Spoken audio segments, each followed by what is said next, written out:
bonjour à tous. Christine Bardet, je me présente. Je suis responsable des projets étudiants chez Planète Science. Planète Science, organisatrice avec son partenaire Orion de la Coupe de France de robotique. Donc nous sommes ravis d'être ici sur une coupe qui est presque plus Covid, avec encore de belles équipes qui sont là pour montrer le dynamisme de la jeunesse française dans les projets techniques. Et donc, la Coupe de France de robotique ne serait rien sans ses partenaires. Nous avons des partenaires historiques, des partenaires récents, et nous avons à cœur aujourd'hui de mettre en valeur 4 de nos partenaires, 2 qui sont présents physiquement et 2 dont nous vous passerons les vidéos. L'objectif étant effectivement qu'ils nous disent un petit peu pourquoi ils sont là sur la coupe. Les deux partenaires que nous avons ici en visuel sont des partenaires historiques de la Coupe de France de robotique. Et puis nous avons 2 vidéos, une vidéo d'un autre partenaire historique et une vidéo d'un nouveau partenaire. Alors, je vais commencer tout d'abord par vous présenter nos invités. Donc nos invités sont Ulysse Darmé d'Exotech. Bonjour. Voilà, qui nous dira un petit peu, Ulysse est ingénieur software en vision et manipulation robotique, donc il nous dira un petit peu sommairement en quoi ça consiste et en quoi ce poste-là est important chez Exotech. Et puis, je vous présente également Sylvain Collet. Et Sylvain est directeur recrutement et marque employeur France chez Capgemini Engineering. Et pour Sylvain, ce sera la même chose. Il nous parlera un petit peu de lui. Et puis ensuite, il nous parlera de sa société et des raisons pour lesquelles Capgemini Engineering, anciennement Altran, il nous dira ça, est un partenaire de longue date de la Coupe de France de robotique. Voilà. Bonjour. Si vous voulez bien, peut-être, si Ulysse veut bien se présenter un peu plus en détail. Donc moi, Ulysse, je suis venu à cet événement pour Exotech. Donc Exotech que j'ai rejoint il y a 3 ans. Alors donc moi, je suis ingénieur dans Exotech. Donc je suis très récemment diplômé en fait. Je suis arrivé à Exotech juste après mes études. Donc j'ai fait l'INSA de Rennes, INSA Rennes qui est aussi un habitué de la coupe. Moi-même d'ailleurs, dans mes années d'études, j'ai participé à la coupe en 2017. Et donc voilà, j'ai intégré Exotech il y a 3 ans. Donc je suis ingénieur en vision manipulation robotique. Donc c'est plus du développement logiciel. Mais donc après, comme je pense que je le présenterai plus tard, Exotech, on fabrique des robots. Et donc, dans les robots, il y a toute une partie logicielle, hardware, tout ce qui va en fait entre les deux. Et donc, je travaille aussi sur un peu l'intégration de l'ensemble, comment est-ce qu'on fait communiquer du matériel avec du logiciel. D'accord, très bien. Merci beaucoup. Alors, j'imagine que tous les techs qui nous suivent doivent être complètement à l'aise avec ça. Bon, moi, j'ai eu la chance de parler un petit peu avec Ulysse hier et donc il m'a montré un petit peu la magnifique installation qu'ils ont apportée et il m'a expliqué comment ça fonctionnait, à quoi ça servait. J'espère qu'il fera ça tout à l'heure pour nous, qu'il le redira parce qu'il fera ça tellement mieux que moi, mais c'est assez impressionnant, le stand est superbe. Alors, quelqu'un d'autre qui a un stand magnifique, c'est Sylvain qui est là avec sa partenaire Myriam Elwardi de Capgemini Engineering, et là aussi, un stand d'un tout autre style, très très très très beau, très design, mais peut-être que Sylvain va nous dire quelques mots sur lui également. Oui, avec plaisir. Alors, je vous remercie de parler de notre stand qu'on a voulu cosy et accueillant. Pour ma part, ça fait 15 ans que je recrute des ingénieurs. Et il y a quelques années, quand j'ai rejoint, donc comme vous l'avez dit, Altran, la question se posait de quel type d'événement étudiant pourrait être pertinent par rapport à ce qu'est notre positionnement en termes de métier. Et en regardant les différents événements qui étaient possibles, c'est assez vite ressorti que la Coupe de France de robotique était le plus pertinent pour nous, parce que c'est un événement qui est extrêmement ingénieur et puis surtout qui est très orienté produit. Tous les étudiants, et pas que d'ailleurs, qui viennent ici, ils ont un vrai sens du du produit, de la technologie qui est embarquée dedans, de la mécanique, de l'électronique, du développement logiciel, qui sont en fait les choses qu'on réalisait chez Altran, qui maintenant est devenu Capgemini Engineering. C'est notre première participation sous notre nouvelle marque. Et donc on a relancé un partenariat qui avait déjà existé il y a quelques années, depuis 2017. On est de retour et on a bien l'intention de continuer. Très bien. Écoutez, bienvenue à Capgemini Engineering. Nous avions d'excellents souvenirs d'Altran. Je pense que nous aurons d'excellents souvenirs de Capgemini Engineering. Et en tout cas, nous sommes ravis que vous reveniez chez nous. L'an dernier a été une année un petit peu compliquée pour certains de nos partenaires parce que finalement, jusqu'au dernier moment, on n'a pas été en capacité de savoir si on pourrait ou pas maintenir la coupe. Ce qui, fort heureusement, a été le cas. Mais c'est vrai que pour des partenaires en dernière minute, c'était un petit peu compliqué. Et de confirmer sa participation et également pour les partenaires qui ont été en capacité de confirmer, de pouvoir confirmer leur présence sur site. Donc bien évidemment nous avons compris ça, la coupe a dû être reportée 2 fois, une première fois au mois de juillet comme cette année et une deuxième fois en octobre, donc effectivement ça a été compliqué. Après, nous sommes ravis malgré tout d'avoir pu maintenir cette coupe 2020 et ça c'est vraiment, on en est fiers, véritablement, c'est quelque chose dont on est fiers parce que c'était pas si évident que ça et c'était tellement pas évident qu'il a fallu l'interrompre en cours de route. On a dû faire une version écourtée, ce qui a pu être possible également parce que on avait beaucoup moins d'équipes que les années précédentes, évidemment, mais malgré tout, nous avions des équipes et malgré tout, nous avons pu faire une coupe. Et cette année encore, nous avons eu à cœur de pouvoir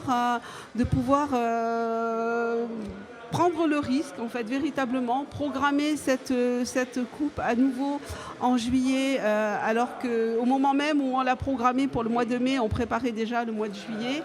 Et je crois qu'on a bien fait. Et puis, on a sollicité nos partenaires et ils ont été très sympas. Ils nous ont dit « Ok, cette année encore, on vient avec vous ». Donc, merci à eux, un grand merci à eux. J'en profite pour citer nos autres partenaires qui ne sont pas sur ce plateau et qui pour autant nous aident à faire la coupe parce que comme je l'ai dit tout à l'heure, sans partenaire, il n'y a pas de coupe. J'en oublierai peut-être certains, mais je voudrais quand même citer la région Pays de Loire. Je voudrais citer l'agglomération de La Roche-sur-Yon. Également Sepro, Atlantique, Gustave by Cocktail, mais également des partenaires plus techniques comme Sepro c'est un partenaire technique bien sûr, mais également Michelin, également Selva, également Balio dont nous verrons la vidéo tout à l'heure, Murata qui est un partenaire fidèle, SIC, Gotronic, un tout nouveau partenaire. On a à cœur d'avoir des partenaires historiques et des partenaires nouveaux. Donc voilà, j'en oublie certainement, qu'ils me pardonnent, mais vraiment sans eux la coupe ne serait pas. Donc, peut-être que Exotech va un petit peu, Ulysse va un petit peu nous dire ce que vient faire véritablement Exotech ici sur la coupe. Qu'est-ce que vous avez à cœur est-ce que c'est le recrutement, la priorité? Est-ce que c'est montrer vos réalisations techniques qui sont assez remarquables? Et puis je veux bien du coup que vous nous parliez un petit peu de cette magnifique installation, s'il vous plaît. Avec grand plaisir. Donc, tout d'abord, Exotech, nous, ce qu'on fait, c'est on fabrique des robots. Avant tout, on est des roboticiens. Et on invente, on conçoit et on déploie des robots pour aider les e-commerçants à automatiser la préparation de leurs commandes. Donc, pour tous les sites de vente en ligne et également tout ce qui va être drive alimentaire et choses comme ça. Et donc, alors l'idée d'Exotech est partie à la base sur un concept de robot qui viendraient naviguer entre des étagères, donc ils peuvent aller jusqu'à des dizaines de mètres de haut, 10 mètres de haut, pas des dizaines, et donc s'accrocher dessus, grimper et aller chercher des bacs qui contiennent les articles qui nous intéressent et les ramener en bas centraliser les bacs pour qu'il y ait donc soit un opérateur qui récupère les articles et les assemble, en fait fait une commande pour qu'elle soit expédiée. Ou alors, du coup, depuis tout récemment, on a aussi, et donc c'est un des projets sur lesquels j'ai travaillé, un nouveau modèle de robot qui s'occupe de faire cette tâche-là. Et Exotech a une histoire assez particulière avec la coupe. En fait, il faut savoir que donc, les deux cofondateurs, Romain Moulin et Renaud Hetz, c'est des anciens de la coupe. Ils ont tous les deux participé dans leur jeunesse à l'événement. Et c'est ça qui, pour tous les deux, les a fait tomber amoureux de la robotique, en fait. Et c'est une passion qu'ils ont voulu véhiculer quand ils ont monté l'entreprise, quand ils ont cette idée de robots qui allaient grimper pour préparer les commandes. Et ce qui a fait, ils ont réussi à la véhiculer, à la transmettre. Et donc, quand la boîte s'est montée, ils se sont entourés de beaucoup d'autres ingénieurs aussi passionnés de l'événement, dont moi en fait, exactement. C'est pour ça que j'ai rejoint Exotech aussi. Quelle excellente publicité, merci. Mais Super. J'ai pas peur de le dire, honnêtement, sans la coupe de robotique, Exotech n'existerait peut-être pas aujourd'hui. Donc voilà. Ça, franchement, c'est le plus beau compliment que vous pouviez nous faire. J'en suis tout émue. Merci beaucoup. C'est vraiment. Merci à vous, du coup. C'est important. Ouais. Alors moi, j'ai juste quelque chose à rajouter. Je ne suis pas technicienne du tout, donc forcément, j'interroge mes partenaires pour savoir un petit peu quelle est leur activité, quelle est leur taille, etc. Et je crois qu'Exotech est une société plutôt de taille intermédiaire. C'est bien ça ? Eh bien, alors, ça dépend en quelle année vous posez la question. Parce que aujourd'hui, on est 260, sauf que toutes les années, globalement, on a doublé le nombre de personnes. Donc moi, quand j'ai intégré la boîte il y a 3 ans, on était 30. D'accord. Voilà, et 30, on est passé à 60, puis 120, puis 260, et l'an prochain, je vous laisse imaginer combien on sera. D'accord. Alors, un partenaire que j'ai oublié de citer tout à l'heure et à qui je parlais justement de vous Exotech et de vous Capgemini Engineering, c'est ST Microelectronics, en la personne de Pascal Lay qui est là. Et Pascal Lay me disait mais à quel point, d'une part, vos deux activités étaient complètement différentes. Donc ensuite, je vais vous demander, Ulysse, de m'expliquer un petit peu en quoi consiste votre activité, en quoi elle est différente de celle d'Exotech représentée par Sylvain. Et en fait, il m'expliquait notamment que c'était très important qu'il puisse y avoir des partenaires avec cette dimension et en tout cas des acteurs sur le sol national et j'allais dire même en Europe, qui est ce positionnement un petit peu intermédiaire, qui est très technique et intermédiaire, de la même façon qu'il était très important d'avoir pareil sur le territoire, une activité à vocation carrément internationale. Est-ce que vous confirmez ça, la nécessité de ce double positionnement ? Alors, moi, je peux vous en parler un petit peu du point de vue de Capgemini. Oui. Parce que Capgemini, c'est un très grand groupe. On est 270 000 dans le monde. C'est un leader mondial. Et notre travail, c'est d'accompagner la transformation des entreprises par la technologie. D'accord. Et du coup, on a cette double vision qui est celle d'un énorme groupe international, mais qui est aussi très implanté dans beaucoup d'entités localement. Par exemple, on a une partie de notre activité via nos consultants qui se développe dans la région Vendée. Et voilà, il y a ce double effet qui est les grandes transformations qui se passent au niveau international et qu'on retrouve dans toutes les industries, et puis les entreprises qui les incarnent au quotidien et qui se créent autour de ces transformations technologiques et qui souvent sont des petites entreprises qui grandissent très vite parce qu'elles apportent un contenu technologique qui vient créer une nouvelle offre finalement qu'on va retrouver après chez des plus grands groupes tout simplement. D'accord, donc finalement, concurrents, amis, plutôt partenaires, j'ai un peu l'impression, j'aurais tendance à dire... Si on devait travailler ensemble, on serait plutôt partenaires. On peut être concurrents de temps en temps sur le recrutement, puisque les ingénieurs, on est nombreux en France à vouloir en recruter, mais en fait c'est nombreux dans tous les pays du monde. Mais dans l'absolu, si on avait une relation, ce serait plutôt une relation de partenariat avec un accompagnement et peut-être... pour une entreprise comme Exotech, de notre côté, ça voudrait dire leur apporter des savoir-faire qui existent dans d'autres industries et qui peuvent les aider à faire un bond technologique supplémentaire pour leurs produits.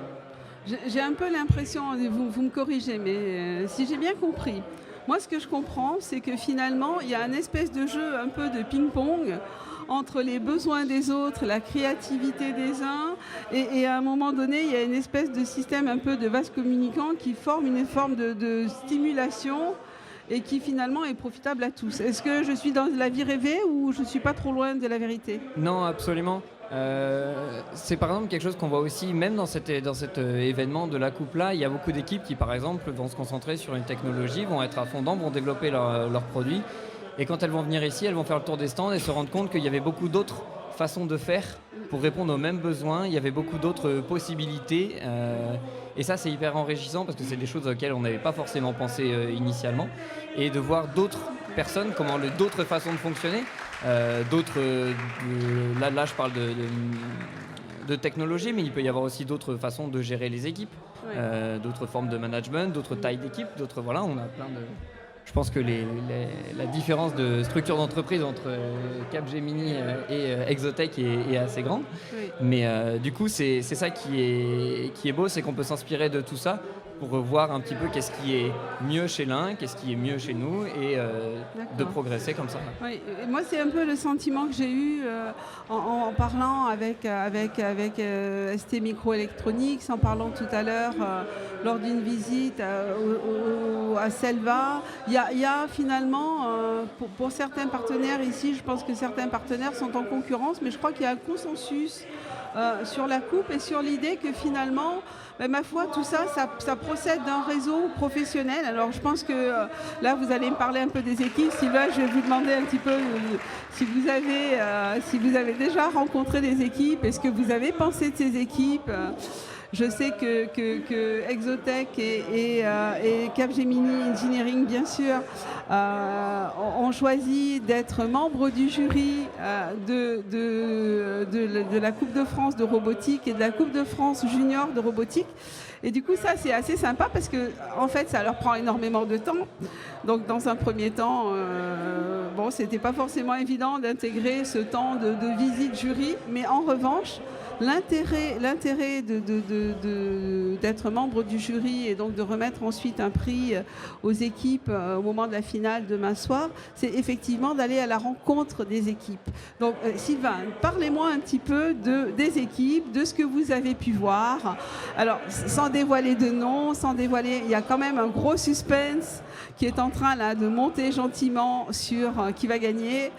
Donc, parlez-nous quand même un peu des équipes, s'il vous plaît. Avec plaisir. Écoutez, c'est vrai qu'on a eu le temps du coup d'aller à la rencontre de chaque équipe et elles ont tout un point commun, c'est le niveau d'engagement qu'elles mettent dans ce week-end.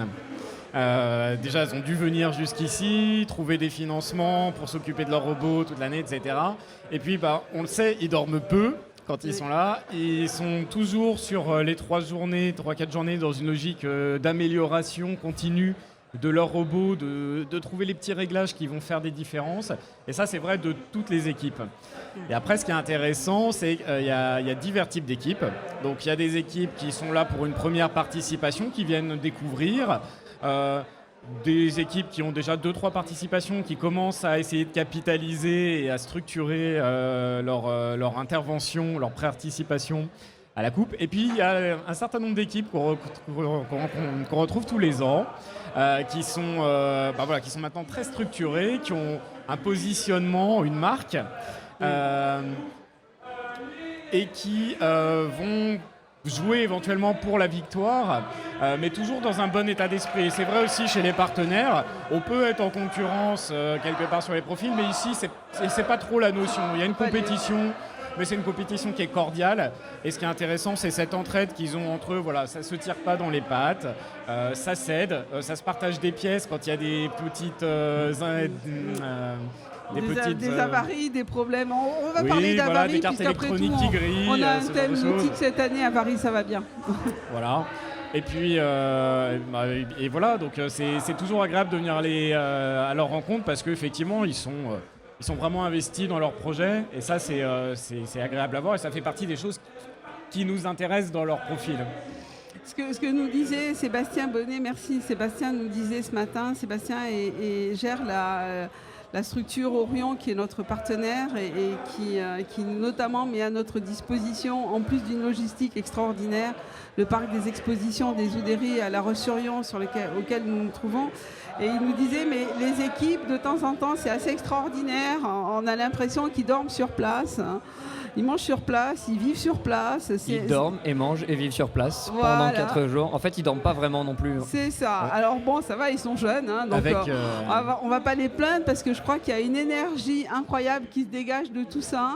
Et bon, finalement, tout le monde est content d'être là et tout le monde fait un petit peu l'effort. Mais c'est vrai que pour les équipes, je pense qu'il y a ce mélange de stress, d'émulation, d'entraide, mais de compétition aussi. Et la compétition, c'est sain, c'est aussi ce qui nous fait avancer.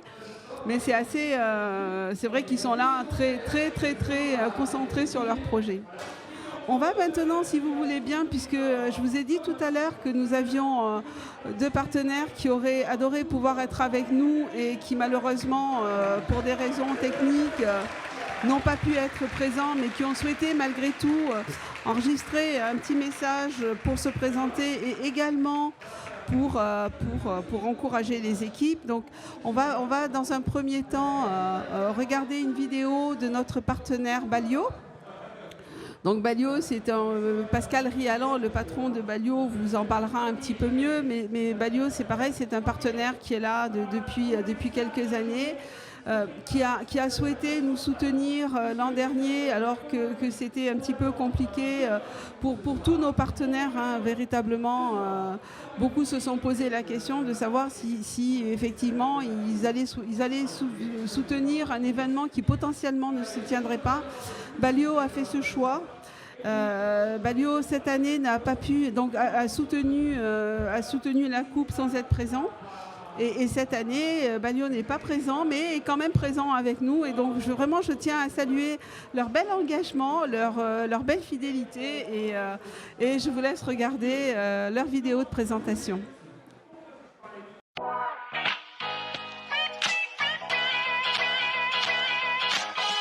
Bonjour, moi c'est Pascal Rialan, je suis directeur général de Balio. Balio, société qui existe depuis 15 ans à Paris et qui développe des véhicules autonomes pour bouger des palettes dans les entrepôts. Je profite de l'inauguration de nos nouveaux bureaux à Moissy 2 dans lesquels on va mettre en place un centre de fulfillment et on a aussi notre production de robots. Je tiens à remercier Planète Science qui organise depuis maintenant plusieurs années la Coupe de robotique.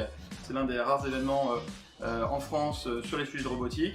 Ça fait maintenant plus de 4 ans qu'on travaille avec Planète Science et qu'on sponsorise cet événement. Et voilà, on est très heureux de participer et d'aider les écoles, les équipes Planète Science à mettre en place et à conserver cet événement important. Alors chez Balio, on souhaite donner évidemment la chance à tous les jeunes qui commencent leur carrière dans le monde du soft, de la robotique. Balio souhaite bonne chance à toutes les équipes pour cette année, plus particulièrement à l'équipe RCVA qu'on supporte maintenant depuis plusieurs années également. J'espère à très bientôt pour venir nous voir à Moissy-Cramaguel et travailler avec nos robots, les rockstars des warehouses.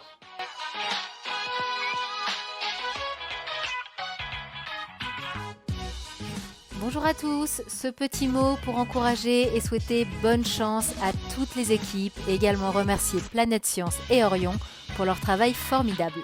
Alors moi j'ai eu la chance d'assister à plusieurs coupes et j'en ai pris plein les yeux. Alors déjà il faut savoir que les robots, ils sont de plus en plus poussés et évolués. C'est vraiment du haut niveau. Alors oui, je sais, il y a quelques nuits blanches derrière tout ça, passer à coder, débugger, mais les équipes, elles ne lâchent rien. Ça peut vous rassurer, chez Balio, les galères de dernière minute, on connaît bien. Et vous savez quoi ? Je crois qu'on aime plutôt ça au final. Alors c'est important pour nous d'être partenaire de cet événement, car la robotique est bien sûr mise à l'honneur, mais surtout on retrouve sur la coupe des valeurs qui sont fortes et importantes pour Balio. On voit tous les ans de la passion, de l'audace, une motivation hors du commun et beaucoup de talent. Et ça c'est vraiment plaisant. Balio avait remis le prix d'innovation, c'était il y a 2 ans, et je vais vous dire pourquoi ce prix il est important pour nous. Alors déjà, innover, c'est quoi ? Innover, c'est prendre des risques. C'est atteindre la marche d'après. C'est aller là où personne n'est encore allé. Alors oui, c'est échouer, parfois, mais surtout, c'est se relancer et relever d'incroyables défis. Et ça, c'est l'ADN même de Balio.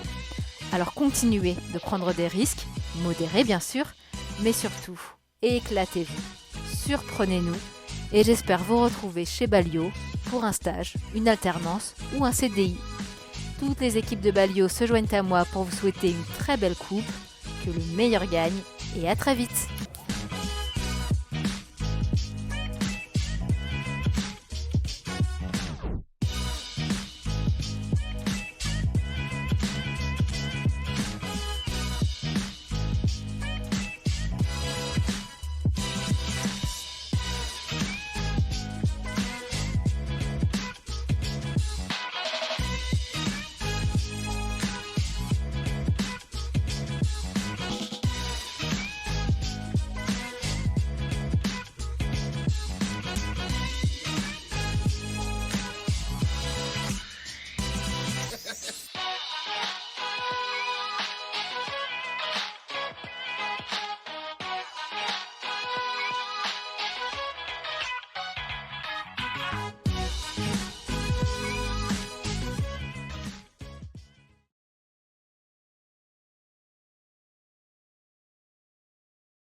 Bon, merci Balio. Donc on est vraiment content de cette vidéo. On est content de l'énergie qu'on sent dans ces équipes. Moi je suis ravie parce que c'est vraiment un partenaire important pour nous. Tous nos partenaires sont importants, mais c'est vrai que parfois c'est un petit peu compliqué quand on ne les voit pas de créer des liens et avec Balio les liens sont intéressants vraiment. Et voilà, et donc en plus leur vidéo elle est dynamique, elle est punchy, elle est comme on aime, elle est à l'attention des équipes et ça c'est important pour nous. Et d'ailleurs je reviens sur les sujets des équipes. J'ai pas eu vraiment de réponse à ma question. Est-ce qu'il y a des équipes déjà qui se détachent un petit peu? Est-ce qu'il y a un premier pronostic? Parce que je crois que Sylvain aussi, vous faites partie du jury et donc vous avez un petit peu été à la rencontre des équipes. Donc, qu'est-ce que vous... Je veux pas de nom, mais je veux juste un petit... je sais pas moi, une petite avant-première, un petit scoop, voilà, pour nous dire attendez-vous à voir des super trucs ou bon, cette année c'est pas terrible, c'est pas un bon cru. Qu'est-ce que vous en dites? Alors du coup, le prix du jury c'est assez particulier parce que on récompense pas forcément une équipe qui est bonne techniquement en nombre de points. En fait, tout dépend de ce qu'on veut récompenser. Et donc on a pu avoir l'occasion de parcourir un peu les stands. Alors moi j'ai vu surtout, moi j'aime beaucoup la technique, donc ce qui m'a intéressé quand j'ai regardé les stands c'était la technique et là j'ai vu de très très très jolies choses cette année. On voit comme d'habitude il y a beaucoup de diversité des équipes qui sont à fond dans la mécanique, qui ont une très très belle mécanique, de beaux actionnaires, d'autres qui sont plus dans le logiciel et donc là on a des stratégies très malines, des évitements toujours de plus en plus beaux chaque année, c'est vraiment vraiment incroyable. Il y en a qui font les deux, alors ça c'est encore meilleur. Ce qui nous a marqué, nous, c'est les équipes qui faisaient de la collaboration entre deux robots. Parce que ça, nous justement, on travaille sur des flottes de robots, donc on a peut-être 100 robots qui doivent travailler ensemble.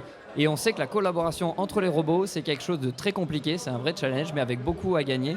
Et donc voilà, les équipes avec plusieurs robots qui collaborent ensemble, par exemple pour s'échanger les bouées, on a trouvé ça très impressionnant, elles ont vraiment, vraiment bien réussi ce challenge-là. Et donc ça marche, ils arrivent à faire collaborer deux robots sur le plateau et ça fonctionne. Exact, on a vu de très très jolies choses. Ah super, est-ce que vous avez vu, là c'est une question pour Sylvain, des équipes qui vous ont semblé peut-être un peu en dessous, mais qui sont peut-être simplement des équipes récentes et qui reviendront l'an prochain? Oui, alors, quand on a, comme moi, pas un profil technique, on est aussi marqué par d'autres choses. Et il y a des équipes qui se distinguent par leur capacité à avoir une communication, à avoir un style qu'on remarque, dont on se rappelle et qui vient ajouter un esthétique finalement à la qualité technique qui est derrière. Alors je ne citerai pas de nom non plus, mais il y a des gens qui ont fait des petits bonnets, il y a des gens qui ont des couleurs très orangées, il y en a d'autres qui ont des couleurs plutôt vertes.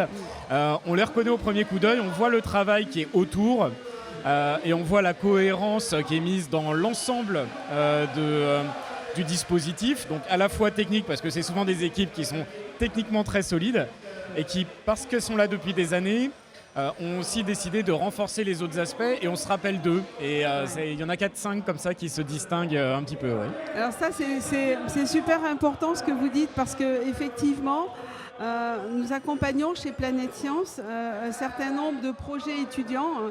Cette année, nous avons lancé un nouveau concours qui s'appelle Float, Lift and Fly Contest, qui est en fait un concours de dirigeables. Donc c'était l'année 1. La finale s'est faite en début de mois à Bordeaux, à l'Arkea Arena de Bordeaux. Mais nous accompagnons également un concours de drone load, donc c'est la 4e année, des campagnes de lancement de fusées à Gers, c'est un partenariat avec le CNES à Tarbes. Donc nous avons toute une série de projets très techniques et nous avons à cœur et de plus en plus de façon, j'allais dire, ostensible, en ayant des attentes très précises vis-à-vis des étudiants qu'ils y mettent les formes en fait. C'est exactement ce que vous disiez Sylvain, c'est-à-dire qu'on attend d'eux pas simplement qu'ils fassent du beau, qu'ils fassent du bon qui marche. Et ça, on est content qu'ils fassent du bon qui marche et on les accompagne techniquement avec des suiveurs techniques qui sont parfois également des partenaires pour qu'ils soient en capacité de réaliser leurs projets dans les meilleures conditions possibles aussi d'accompagnement. Mais on a à cœur aussi de les préparer à la vie active. Et les préparer à la vie active, c'est aussi leur apprendre à vendre leurs projets. Et donc, faire beau, faire sexy, c'est aussi une façon de vendre son projet. Vous vous y êtes pas trompé. Chez Capgemini, vous êtes arrivé avec un stand magnifique. Chez Exotech aussi, d'ailleurs, les deux. Vous avez vraiment joué le jeu, pas simplement de la technique, mais aussi d'esthétique. Et ça dit bien que quand même, ça commence un peu par là. On dit ce qu'on veut, après si le projet tient la route magnifiquement bien, mais ma foi c'est génial, mais si d'ores et déjà il accroche l'œil, c'est bien. Et si en plus l'équipe projet est en capacité de parler de son projet, est en capacité de le défendre techniquement, mais également de parler de la façon dont l'équipe a fonctionné, comment la gestion de projet s'est organisée, quelles erreurs ont été commises, quelles erreurs ont été évitées, et quelles ont été les stratégies choisies, pourquoi, quels ont été les renoncements, pourquoi, qu'est-ce que ça a permis de produire, que serait en capacité de faire une équipe qui reprendrait le travail derrière l'équipe numéro 1. Parce que c'est souvent ce qu'on voit dans le monde de l'entreprise, et là je pense que vous serez d'accord avec moi. Donc c'est important en fait qu'ils soient accompagnés comme ça. Et Planète Science fait ça, l'a toujours fait, c'est vraiment la vocation éducative de Planète Science, d'éducation scientifique et technique. Mais aujourd'hui on l'ancre de plus en plus dans nos projets, dans nos concours, pour justement préparer du mieux possible les jeunes justement à la vie professionnelle. Et d'ailleurs, à ce sujet, j'avais vraiment une question. Quel profil recherchez-vous, Ulysse et Sylvain, quel profil recherchez-vous, puisque des stagiaires, des CDD, des CDI, quelle spécialité technique, des communicants peut-être de l'informatique ou de la mécatronique Eh bien, alors nous, donc à Exotech, alors on recherche vraiment pour tout type de profil. C'est plutôt qu'est-ce qu'on a à offrir à tous les gens qui seraient intéressés par Exotech. Et alors là, on a vraiment beaucoup de choses. Donc justement, ici, on voit beaucoup par exemple, des futurs ingénieurs qui sont très passionnés par un domaine technique. Et là-dessus, on a beaucoup de CDI, de stages sur des sujets R&D. Donc là, je vous ai présenté les premiers robots que Exotech a conçus, mais en fait, il y en a beaucoup d'autres dans les bacs, sans mauvais jeu de mots. Et donc là-dessus, on a besoin de gens qui sont passionnés par la technique, qui ont envie d'aller le niveau supérieur dans ces domaines-là. Mais par exemple, il ne faut pas que des ingénieurs pour concevoir les robots, il faut aussi des ingénieurs pour les installer, pour les déployer, pour les maintenir. Et donc ça, c'est des profils complètement différents. Par exemple, on a beaucoup chez nous, comme j'ai dit, on crée et puis on installe les robots. Et donc, l'installation des robots, c'est des profils on a besoin de profils beaucoup plus pluridisciplinaires parce que pendant l'installation, il peut se passer plein de problèmes de tout ordre, des problèmes mécaniques, des problèmes électriques, des problèmes de logiciels, de configuration, parfois même simplement des problèmes humains de communication avec le client, des fournisseurs, des choses comme ça. Donc, pour tous ces ingénieurs-là qui veulent un petit peu découvrir les dessous la robotique industrielle sans forcément être particulièrement à fond dans une spécialité. On a aussi des postes pour eux. Plus généraliste finalement. Exactement. D'accord. Merci. Et vous, Sylvain, alors? Oui, alors nous, l'entité Capgemini Engineering, au sein de Capgemini, c'est celle qui travaille à la convergence entre les environnements digitaux et physiques. Donc en fait, nous, les étudiants qui sont ici, on va avoir des gens qui font de l'électronique, des gens qui font du développement logiciel, des gens qui font de la conception mécanique, des gens qui pensent les produits comme un système, d'accord ? Et ça, c'est des choses qu'on va retrouver aujourd'hui chez tous nos partenaires industriels. Donc en fait, vont se plaire chez nous des futurs ingénieurs qui aiment voir la concrétisation des sujets sur lesquels ils travaillent et qui ont envie de découvrir une diversité de secteurs d'activité. Parce que nous, la robotique, ça va être un des moyens par lesquels on va réaliser cette convergence entre le digital et le physique, mais on va le faire à travers tous les secteurs d'activité. Et alors, en termes de recrutement, bah, écoutez, il y a de la place. On a prévu cette année en France de recruter un peu plus de 3200 personnes. C'est énorme, c'est beaucoup. Oui, et ça c'est juste pour Capgemini Engineering. Pour Capgemini, c'est 6000. Et donc évidemment en CDI, très peu en CDD, mais aussi beaucoup en stage et en alternance. Et d'ailleurs, j'ai le plaisir d'échanger avec un certain nombre de jeunes étudiants et des fois encore un peu loin d'être ingénieurs, même collégiens, mais déjà passionnés. Et qu'on aura peut-être le plaisir d'accueillir sur des stages des fois d'une semaine pour leur stage de 4e année par exemple, enfin de 4e au collège. Alors justement, merci de ça, parce que effectivement cette année, on initie quelque chose de nouveau. Et alors je ne sais pas, vous vous êtes peut-être concentré sur les étudiants, mais cette année, on accueille également, pour la première fois à La Roche-sur-Yon, la Coupe de France de robotique junior, plus connue des spécialistes sous le nom de Trophée de la robotique. Et donc c'est un choix qui a été fait un petit peu de rapprocher les deux, d'inscrire tout ça dans une filière en fait. Donc cette année, parmi les nouveautés que nous avons sur la coupe, il y a le School Corner, c'est-à-dire que nous avons invité quelques écoles, donc pour l'instant des écoles plutôt locales mais très intéressantes, et j'espère qu'on aura l'occasion de faire un sujet sur ces écoles parce qu'effectivement, elles recrutent localement des élèves et des étudiants pour ces filières très techniques. Donc, et puis, nous accueillons également cette fameuse coupe de ces fameux trophées de la robotique junior. Et là, c'est sympa aussi parce qu'on a envie d'inscrire les jeunes dans une filière. Parce que chez Planète Science, on forme des jeunes à des tas d'activités, de manipulation, de manip technique.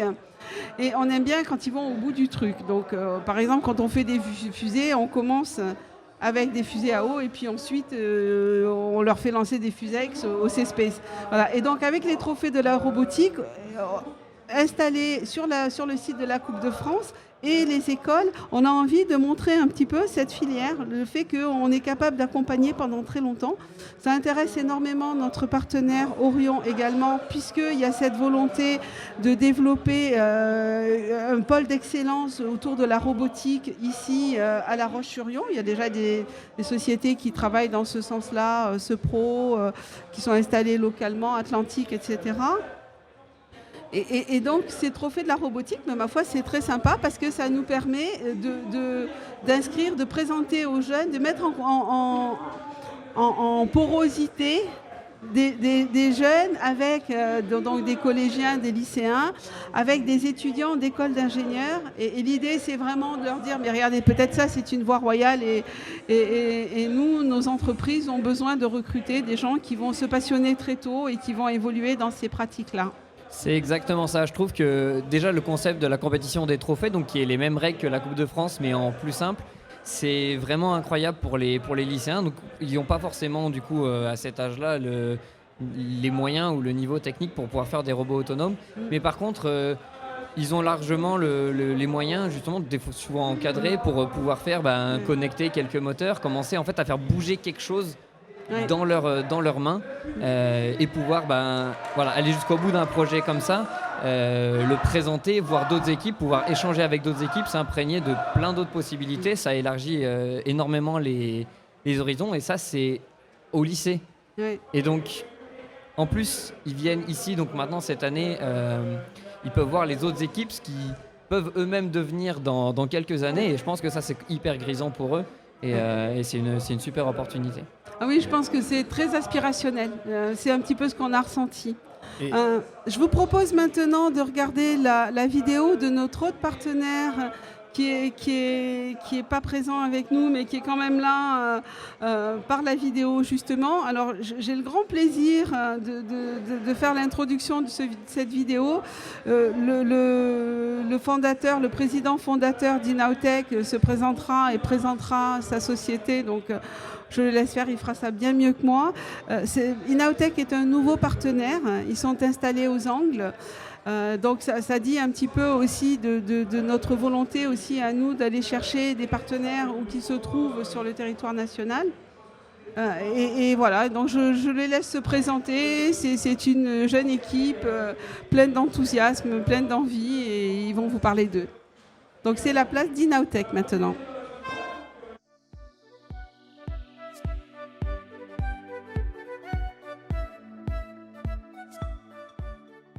Donc bonjour, je suis Alain Godot, le président et fondateur de la société Inautech.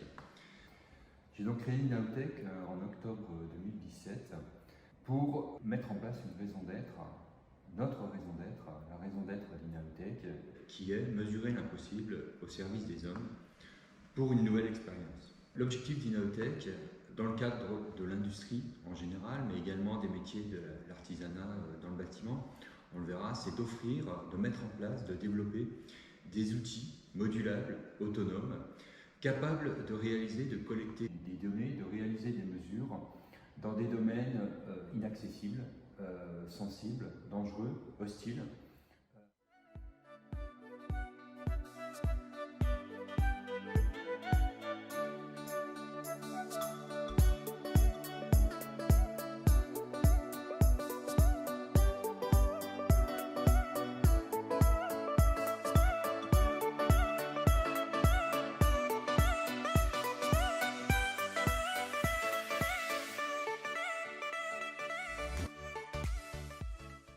Inautech est donc une PME innovante. Nous avons réalisé une première levée de fonds en avril de cette année.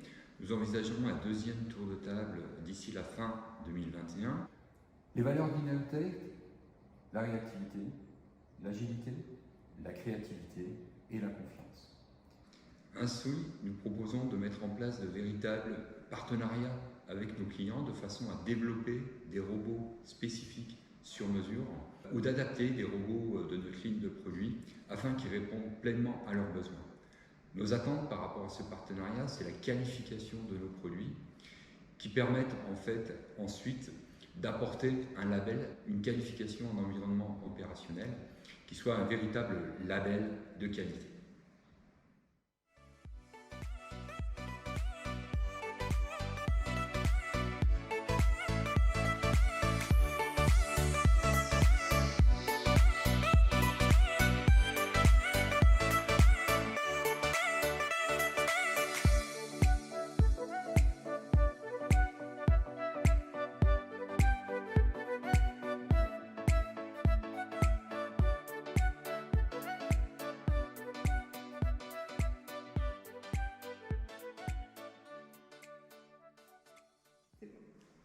Chez Inautech, on est actuellement 8 employés. Donc on a des profils techniques et non techniques, mais plutôt majoritairement techniques. C'est une entreprise où il fait vraiment très bon de travailler, où on a un fort respect entre nous et une entraide assez importante pour arriver à la finalité de nos projets. On a un savoir-être et tout ça, ce sont des valeurs qui sont partagées par tous les employés.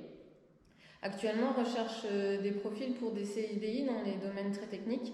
L'intelligence artificielle, la robotique, mais également l'instrumentation. On accorde aussi une place importante à l'alternance. On a déjà quelques alternants au sein de l'équipe, donc c'est des profils qui nous intéressent également. On a un challenge actuellement, c'est de faire travailler tout le monde en cohésion dans le même but, notamment avec des profils qui nous aident, des profils support tels que le marketing et le business, commerce.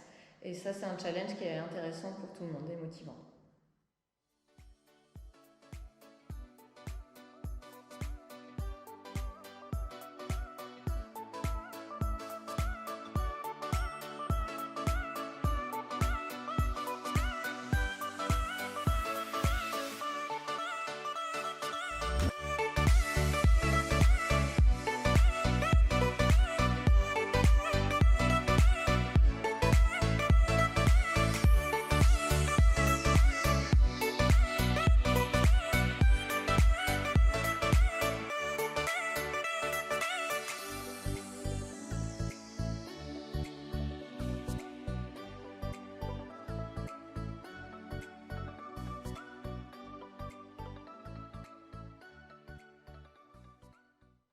toute l'équipe d'Inaotech est derrière vous. Nous allons suivre l'épreuve sur toute sa durée.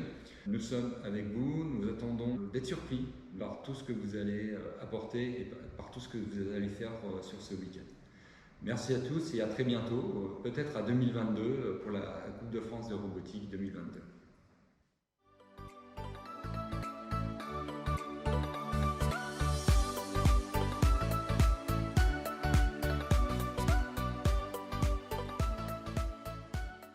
Voilà, donc c'était la vidéo de présentation de notre partenaire, notre nouveau partenaire Inaotech, à qui nous souhaitons la bienvenue dans la grande communauté des partenaires de la Coupe de France de robotique. Il nous reste un petit moment, juste le petit mot de la fin pour avoir vos messages peut-être aux équipes, peut-être aux organisateurs de la Coupe. Eh ben, moi d'abord, j'aimerais souhaiter la bonne chance donc à notre équipe qu'on sponsorise, donc les EO d'Angers, qui portent fièrement nos couleurs, donc qui pour l'instant font de très bons matchs avec leurs deux équipes, donc on est très fiers d'eux et on leur souhaite bonne chance. Et aussi on souhaite en fait bonne chance à toutes les équipes et surtout de profiter de cette expérience pour apprendre plein de choses techniques et aussi sur eux-mêmes, sur comment est-ce qu'ils sont capables de gérer quand les choses se passent bien, quand les choses se passent moins bien, découvrir plein de choses et surtout réaliser que la robotique, ça peut être plus qu'une passion, une coupe, ils peuvent en faire même après et ça c'est ce qu'on leur souhaite, c'est de continuer à vivre cette passion. Parfait, merci Ulysse. Sylvain, le petit mot de la fin ? Oui, écoutez, avec plaisir. Nous, on cherche des nouvelles équipes à sponsoriser, donc il y en a quelques-uns qui sont déjà venus nous voir sur le stand, mais on invite tout le monde à passer nous voir pour les accompagner les prochaines années dans leur progression sur la Coupe de robotique. Et puis un petit mot pour l'organisation, on est content de vous retrouver après l'année qu'on vient de passer. Et nous donc. Ça fait plaisir de pouvoir se revoir, de se rencontrer à nouveau. Et puis merci pour l'événement que vous organisez, il est très important. Tout à l'heure vous avez parlé des jeunes, on ne l'a pas beaucoup dit, mais il y a aussi beaucoup de jeunes filles qui sont là aujourd'hui, oui. Et on en manque vraiment dans la filière ingénierie. Donc c'est vraiment super de pouvoir les exposer à tout ça. L'engagement qui est à la fois des équipes et de l'organisation, ça va leur donner envie de se projeter en tant qu'ingénieur, et ça c'est super important. Parfait, mais merci beaucoup. Effectivement, on commence à voir un peu plus de filles qu'avant dans ces filières techniques, mais vraiment c'est un grand appel à elles parce que c'est vraiment un milieu qui est fait pour elles. La précision, il y a des qualités qui sont portées par les filles, tout comme elles sont portées par les garçons. Et c'est vrai qu'on a besoin de recruter davantage de filles dans ces filières-là. Et donc, c'est vraiment un message pour elles. Et puis, partenaires, nous, on est content de les avoir. On est content de les accueillir ici. On est content quand ils sont satisfaits de ce qu'ils voient, de ce qu'ils découvrent, des échanges qu'ils peuvent avoir entre eux et avec les équipes. Et donc, je vous dis à l'année prochaine. À l'année prochaine. Merci, nous en finirons là et merci à vous de nous avoir suivis. Et bonne Coupe de France de robotique, bon trophée de la robotique junior également et à très vite sur notre chaîne Planète Science sur YouTube. À très vite, au revoir.